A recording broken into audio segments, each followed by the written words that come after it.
World leaders began arriving here in New York City on Sunday as the ink dried on the 56-page game-changing United Nations Pact for the Future. But as delegates gathered inside the General Assembly wall, there was some angst as Russia put forward last-minute revisions to the document. Finally, the revision was put to a vote, with Antonio Guterres' eyes firmly fixed on the voting board. It is so decided.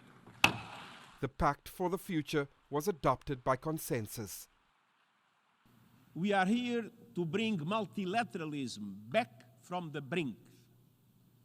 I called for this summit to consider deep reforms to make global institutions more legitimate, fair and effective, based on the values of the UN Charter.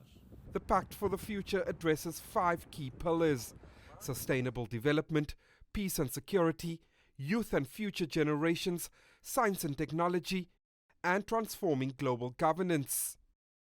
Our world is going through a time of turbulence and a period of transition. But we cannot wait for perfect conditions. We must take the first decisive steps towards updating and reforming international cooperation and make it more networked, more fair, and more inclusive now. One after the other, world leaders pledged their commitment, many emphasizing the need for changing the decades-old United Nations architecture. We will not succeed in overcoming our existential challenges if we are not prepared to change the global governance structures that are rooted in the outcome of World War II and have become unsuited to today's world. The distrust in our institutions of governance, the mistrust between the governors and the governed, will continue to foster social alienation the world over at the very time that we need to find as many people as possible to shape a new world.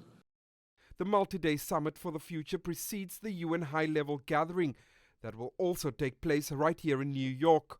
On Tuesday, world leaders will once again have the opportunity to address members.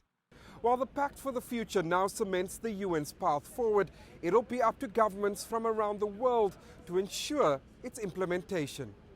Jody Jacobs, CGTN, New York.